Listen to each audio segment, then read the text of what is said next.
अगर मैं कहूँ कि इंडिया में आप जितना नॉर्थ की तरफ जाओगे आपको गरीब लोग ज्यादा मिलेंगे और जितना साउथ की तरफ बढ़ोगे आपको अमीर लोग ज्यादा दिखेंगे। आई नो सुनने में ये बहुत ही अजीब लगता है। किसी देश में अमीर और गरीब लोगों का होना कोई डिफरेंट बात नहीं है, लगभग हर देश में ऐसा होता है। बट ऐसे ज्योग्राफिकली अमीर और गरीब का डिवाइड होना बहुत ही सरप्राइजिंग और इंटरेस्टिंग है। बोलने से क्या होता है, इस चीज को प्रूव करने के लिए हमें डेटा चाहिए। कितने पैसों के बाद एक आदमी अमीर बनता है इसकी कोई डेफिनेशन नहीं है, पर कितने कम पैसे होने पर कोई गरीब हो सकता है इसकी डेफिनेशन है। इंडिया में से बिलो पॉवर्टी लाइन कहते हैं, मतलब जो इंसान एक साल में 27,000 रुपए या उससे कम कमा रहा है, यानी एक दिन में सिर्फ 75 रुपए या उससे कम कमा रहा है, उसे हम गरीब कह सकते हैं। तो देख लेते हैं इंडिया में कहाँ कितनी गरीबी है। लेकिन उससे पहले ये नाम सुनिए और बताइए ये लोग कौन से इंडियन स्टेट से हैं। शिव नडार, मिस्टर नारायण मूर्ति, लक्ष्मी मित्तल और गौतम अदानी, इन सब नाम को किसी इंट्रोडक्शन की जरूरत नहीं है। ये लोग इंडिया के सबसे अमीर इंसानों में गिने जाते हैं। पर अमीर होने के साथ एक और फैक्टर है जो इन सब में कॉमन है, और वो ये है कि ये इंडिया के या तो साउथ, सेंट्रल या फिर वेस्टर्न इंडिया से बिलोंग करते हैं। और भी हैरानी की बात यह है कि ईस्टर्न या फिर नॉर्दर्न इंडिया में से ऐसा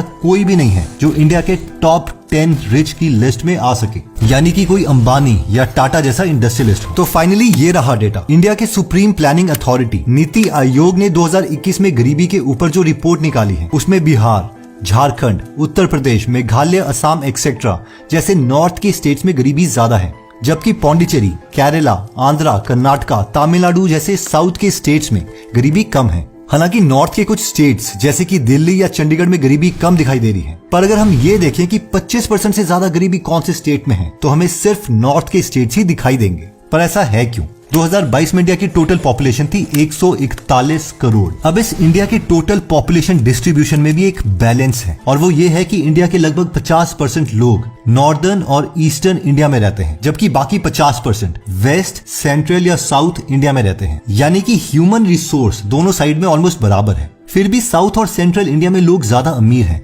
और नॉर्थ और ईस्टर्न इंडिया में गरीब हैं। इसके रीजन को हम डेटा की मदद से देखते हैं।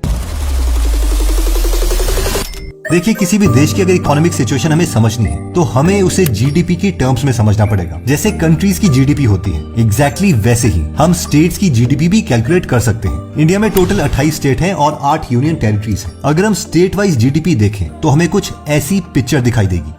स्टेट की जीडीपी से साफ नजर आ रहा है कि सदर्न, वेस्टर्न और सेंट्रल इंडिया की स्टेट्स की जीडीपी ज्यादा है। जितना हम नॉर्थ या ईस्ट की तरफ बढ़ते हैं जीडीपी कम होना स्टार्ट हो जाती है। पर जीडीपी को हम इतना इंपॉर्टेंस दे क्यों रहे हैं? क्योंकि जीडीपी यानी ग्रॉस डोमेस्टिक प्रोडक्ट का मतलब है कि एक साल में उस कंट्री या स्टेट ने कितने पैसे बनाए हर सामान या सर्विस को बेचकर। अब ये पैसे बन सकते हैं एग्रीकल्चर से, इंडस्ट्री से, एक्सपोर्ट से, एक्सेट्रा। अगर हम एक आम आदमी की नजर से इसे देखना चाहते हैं तो हमें देखना पड़ेगा कि हर इंडियन स्टेट्स की एग्रीकल्चर और इंडस्ट्री में क्या सिचुएशन है, क्योंकि इन्हीं दो सेक्टर के साथ एक आम आदमी सीधा जुड़ा होता है। तो आइए सबसे पहले एग्रीकल्चर के बारे में बात करते हैं। सरप्राइज, जीडीपी में नीचे रहने वाले ज्यादातर स्टेट्स की एग्रीकल्चर प्रोडक्शन ज्यादा है और ऊपर रहने वाले स्टेट्स की कम, जबकि इसका उल्टा होना चाहिए था। ऐसा क्यों है, इससे पहले हम देखते हैं कि ये स्टेट्स इंडस्ट्रीज में कहां पर है। अब इस इमेज में हम एक टोटल ऑपोजिट पिक्चर को देख रहे हैं। जीडीपी में ऊपर रहने वाले स्टेट्स में इंडस्ट्रीज ज्यादा है और नीचे रहने वाले स्टेट्स में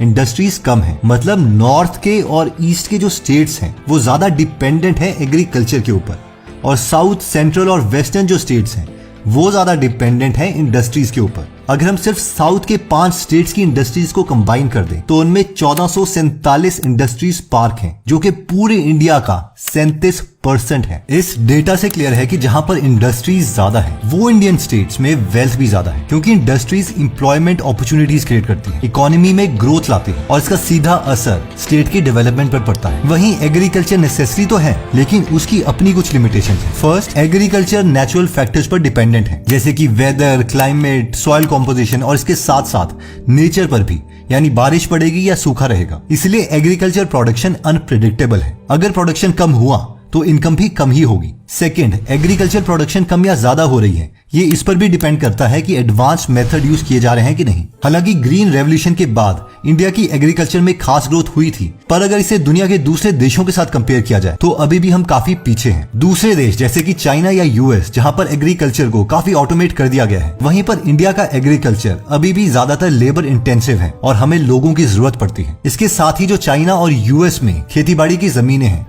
उन्हें कंप्लीटली इरिगेशन प्रोवाइड की गई है, पर इंडिया में अभी भी हमारे लोग बारिश का इंतजार ही करते हैं, खासकर हॉर्टिकल्चर प्रोडक्शन में भी, यानी कि फल सब्जियां वगैरह जहां से ज्यादा रेवेन्यू आता है, वहां भी हम यूएसए और चाइना से पीछे हैं। थर्ड, एग्रीकल्चर सीजन पर भी डिपेंडेंट है, यानी कि खेती से जुड़े हुए लोगों के पास पूरे साल एम्प्लॉयमेंट नहीं है। एग्रीकल्चर में सिर्फ उन्हें उस सीजन में ही एम्प्लॉयमेंट मिलती है। फॉर एग्जाम्पल, जो लोग चावल या गेहूं की खेती बाड़ी कर रहे हैं, दूसरे वक्त इनकम जनरेट करने के लिए ये लोग कुछ और चीजें करते हैं। For example, Mahatma Gandhi, NREGA etcetera. Fourth, इसके साथ है मिडलमैन की प्रॉब्लम। खेत में किसान जो उगाते हैं वो मार्केट तक पहुंचते ही बीच में आ जाते हैं मिडलमैन। ये वो लोग हैं जो किसानों से कम दाम पर अनाज खरीदते हैं और उन्हें ज्यादा क्वांटिटी में जमा कर बाद में महंगे में बेच देते हैं। इससे ज्यादा फायदा मिडलमैन की पॉकेट में जाता है, ना कि किसान की पॉकेट में, जिसकी वजह से किसान को कम दाम मिलता है। इस प्रॉब्लम को एक प्रैक्टिकल एग्जांपल से समझते हैं। हाल ही में फार्मर प्रोटेस्ट को लेकर काफी शोर हुआ था। किसानों की बहुत सारी अपील में एक अपील थी कि इस मिडलमैन को हटाना। उस वक्त सामने आया था हरियाणा के यमुनानगर में रहने वाले किसान श्याम सुंदर मेहता जी की बातें। उन्होंने कहा था कि जब किसान मंडी में अपनी फसल बेचने जाते हैं तो उन्हें वो फसल मिडलमैन को बेचनी पड़ती है। ये मिडलमैन गवर्नमेंट इंस्पेक्टर के साथ मिलकर उनकी फसल को मिनिमम सपोर्ट प्राइस, यानी कि गवर्नमेंट की तय की गई दाम से भी बहुत कम प्राइस में खरीदता है। गवर्नमेंट इंस्पेक्टर गलत तरीके से फसल की क्वालिटी को खराब बताता है और इससे किसान अपनी फसल को कम दाम में बेचने के लिए तैयार हो जाता है। श्याम सुंदर मेहता जी ने कहा कि उनसे 35 रुपए किलो में खरीदा गया प्याज मिडलमैन फिर 100 रुपए किलो में आगे बेचता है। ये सिर्फ कुछ रीजंस हैं एग्रीकल्चर डिपेंडेंट स्टेट्स के पुअर होने के पीछे। इसके बाद हम ये भी देख सकते हैं कि एक स्टेट कितना अमीर है वो इस बात पर भी डिपेंड करता है कि उस स्टेट में रहने वाले लोगों का एजुकेशनल लेवल क्या है और वहाँ गवर्नमेंट की पॉलिसीज क्या है। रिसर्च बताती है कि अगर एवरेज स्कूलिंग ईयर, मतलब स्कूल में बिताया गया साल, अगर एक साल भी बढ़ता है तो 40 साल में जीडीपी 0.37% तक बढ़ सकती है। हायर एजुकेशन या फिर हाईली एजुकेटेड पॉपुलेशन को इकोनॉमिक ग्रोथ के लिए बहुत जरूरी माना जाता है, क्योंकि एजुकेटेड वर्कर मुश्किल काम जैसे कि साइंस, टेक्नोलॉजी एक्सेट्रा ज्यादा एफिशिएंटली कर सकता है और वो नई सोच और तरीकों की ज्यादा इज्जत भी करेगा। इवन कि अगर एक एजुकेटेड इंसान एग्रीकल्चर को भी करता है तो भी वो उसमें लेटेस्ट मेथड यूज करने की कोशिश करेगा। आइए डेटा देखते हैं कि एजुकेशन के मामले में इंडियन स्टेट्स कैसे परफॉर्म कर रहे हैं।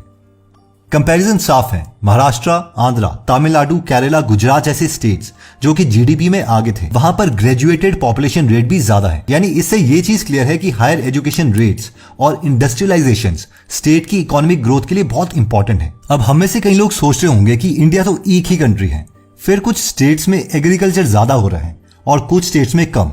ऐसा क्यों है? इसके बारे में जानने के लिए हमें इंडिया की ज्योग्राफी को समझना पड़ेगा। इंडिया के नॉर्थ और नॉर्थ ईस्टर्न साइड में फैला हुआ है दुनिया का सबसे ऊंचे पहाड़ हिमालयन रेंज। हिमालयन रेंज एक दीवार की तरह एक्ट करते हैं। ये चाइना और तिब्बत की तरफ से आने वाली सूखी ठंड को रोकते हैं। इसीलिए उत्तर प्रदेश या वेस्ट बंगाल में उतनी ज्यादा ठंड नहीं पड़ती जितनी की लद्दाख या तिब्बत जैसी जगहों पर पड़ती है। वहीं दूसरी तरफ से ये वेस्ट और ईस्ट की तरफ से आने वाली गर्म हवा को चाइना और तिब्बत की तरफ जाने से रोकते हैं। इस वजह से ये गर्म गीली हवा नॉर्दर्न और ईस्टर्न स्टेट्स में बारिश करवाती है। इसके साथ हिमालय और ग्लेशियर से निकलने वाली नदियां ऑलमोस्ट पूरे साल भरी रहती हैं। पानी की कमी ना होने की वजह से ईस्टर्न और नॉर्दर्न स्टेट्स में जमीन ज्यादा फर्टाइल है और खेती बाड़ी ज्यादा होती है। वहीं अगर हम साउथ और सेंट्रल इंडियन स्टेट्स की बात करें तो वहां पर कम ऊंचाई वाले ईस्टर्न और वेस्टर्न घाट्स के हिल्स हैं। कम ऊंचाई की वजह से ये रेंजेस समुद्र की तरफ से आने वाली गीली हवा को ज्यादा रोक नहीं पाते और सिर्फ कोस्टल एरिया में ही हल्की बारिश करवा देते हैं। इसके साथ इन रेंजेस में ग्लेशियर्स भी नहीं है, तो सदर्न और सेंट्रल इंडिया की नदियों में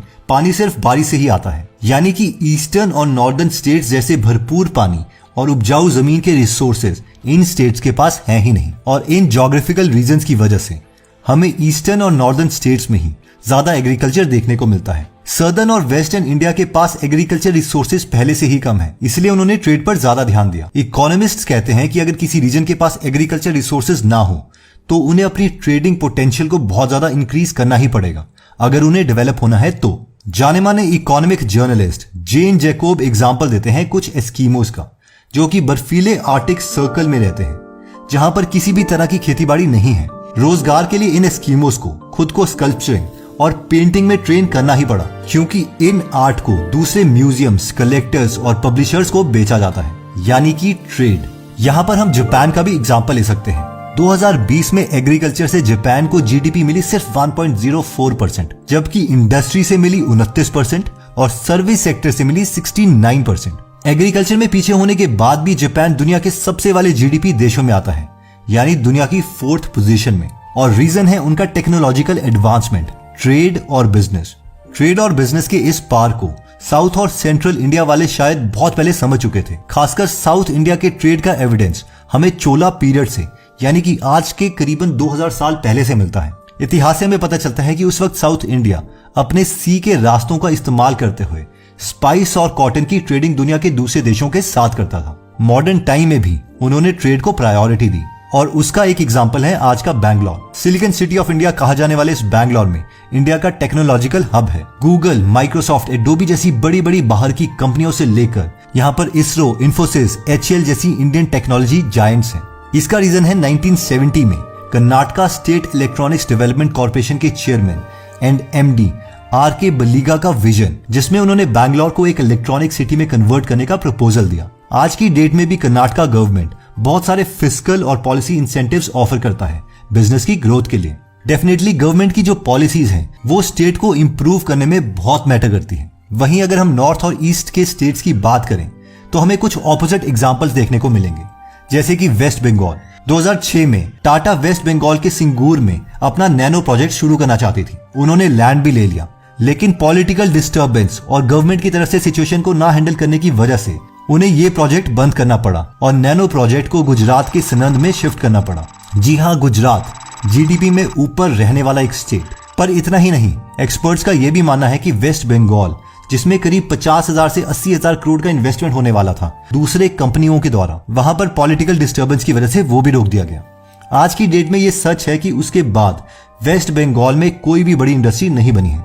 बिजनेस एंड कमर्स के साथ साथ रिच स्टेट्स, खासकर सदर्न स्टेट्स ने पॉपुलेशन की डेवलपमेंट पर भी खास ध्यान दिया है। इंडिपेंडेंस यानी 1947 के टाइम पर तमिलनाडु, आंध्र प्रदेश, कर्नाटका एक्सेट्रा ऑलमोस्ट दूसरे स्टेट्स के बराबर ही थे। लेकिन इसके बाद इन स्टेट्स के गवर्नमेंट ने एक के बाद एक ऐसी पॉलिसीज लाई जिससे वो दूसरे स्टेट से आगे बढ़ते रहे। फॉर एग्जाम्पल 1957 में पहली बार तमिलनाडु ने मिड डे मील प्रोग्राम को शुरू किया, जिससे स्टेट्स में स्कूल एनरोलमेंट ज्यादा हो गई, यानी ज्यादा बच्चे स्कूल में पढ़ने आने लगे। इसके फायदे को देखते हुए इंडियन गवर्नमेंट ने इस प्रोग्राम को नेशनल पॉलिसी में अडॉप्ट कर लिया 1995 में, यानी 38 साल के बाद। सीधे सीधे बात करें तो साउथ की पॉपुलेशन इस पर्टिकुलर कैटेगरी में 38 साल आगे थी इंडिया के दूसरे स्टेट्स के कंपैरेटिवली। अब हम में से जो लोग सोच रहे हैं कि इन स्टेट की एज अ होल GDP से क्या लेना, वहां पर हर आदमी कितना कमा रहा है वो सबसे ज्यादा इंपॉर्टेंट है। And yes, you are right. इसलिए इसे देखिए। इस डायग्राम से साफ पता चलता है कि साउथ के स्टेट्स यानी कि कर्नाटका, आंध्रा, तमिलनाडु, तेलंगाना, केरला और वेस्ट के स्टेट्स यानी कि गुजरात, महाराष्ट्र में लोग ज्यादा इनकम कर रहे हैं। हालांकि नॉर्थ के कुछ स्टेट्स जैसे कि हरियाणा या फिर चंडीगढ़ भी इन कैटेगरीज में आते हैं। पर अगर पूरे देश की बात करें तो ज्यादा इनकम वाले लोगों का कॉन्सेंट्रेशन साउथ या फिर वेस्ट की तरफ है। तो ओवरऑल इस पूरी डिस्कशन से हमने समझा क्या? देखिए, किसी भी देश की इकोनॉमी के 4 पिलर्स होते हैं। पहला है एग्रीकल्चर, दूसरा है ट्रेड और कमर्स, तीसरा है ह्यूमन रिसोर्स और चौथी है अच्छी गवर्नमेंट पॉलिसीज, जिससे कि पीछे 3 कैटेगरी की डेवलपमेंट हो सके। साउथ, सेंट्रल और वेस्टर्न स्टेट्स ने अपनी बेहतरीन पॉलिसीज के चलते बिजनेस में खूब तरक्की करी और साथ ही में एग्रीकल्चर को भी जितना हो सके आगे बढ़ाया। फॉर एग्जाम्पल 2021 में आंध्र प्रदेश में $600 मिलियन का स्पाइस एक्सपोर्ट किया गया। वहीं पर ईस्ट और नॉर्थ एग्रीकल्चर में तो डेवलप हुए, पर ट्रेड और कमर्स में पीछे रह गए। ह्यूमन रिसोर्स के मामले में भी ये स्टेट्स काफी पीछे हैं। जैसे कि हमने शुरू में बताया था कि इन स्टेट्स में लोग उतने ज्यादा पढ़े लिखे नहीं हैं और यही एक कारण है कि इंडिया में रिच और पुअर ज्योग्राफिकली डिवाइडेड क्यों है। देखिए, अगर हम अपने को ट्रू एजुकेशन देना चाहते हैं तो वो सिर्फ स्कूल की बुक से नहीं मिलेगी। हमें उन लोगों से समझना पड़ेगा जिन्होंने खुद लाइफ में पूरी जिंदगी कुछ किया है, यानी कि उनकी बुक से। तो अगर आप हिंदी में 1200 से ज्यादा लोगों के लाइफ के एक्सपीरियंसेस को सीखना चाहते हैं तो आप गीगल एप्लीकेशन डाउनलोड कर सकते हैं। इसमें अभी ऑफर चल रहा है ₹1 पर डे के अकॉर्डिंग, यानी सिर्फ ₹365 पर डे। और अगर आज आप इसकी साल की सब्सक्रिप्शन लेते हैं तो इसके साथ हम आपको ₹18,847 वर्थ का डिजिटल मार्केटिंग कॉपीराइटिंग कोर्स भी गिफ्ट देंगे। इस ऐप का लिंक हमने डिस्क्रिप्शन और फर्स्ट कमेंट में दे दिया है। एनीवेज दोस्तों, अगर आप ऐसी नॉलेजेबल वीडियोस मिस नहीं करना चाहते तो सब्सक्राइब करने के बाद बेल का बटन दबाना मत भूलिएगा। आप कमेंट करके ये भी बता सकते हैं कि आप नेक्स्ट वीडियो किस टॉपिक पर चाहते हैं। जल्दी हम आपसे दोबारा मिलेंगे। जय हिंद। अगर आप हमारी वीडियोस मिस नहीं करना चाहते तो हमारा पेज लाइक करने के बाद 3 डॉट्स के बटन को प्रेस करके फॉलो के बटन को सिलेक्ट कीजिए और फाइनली सी फर्स्ट के ऑप्शन को सिलेक्ट कर लीजिए। इससे आपको हमारी हर पोस्ट मिलती रहेगी। जय हिंद।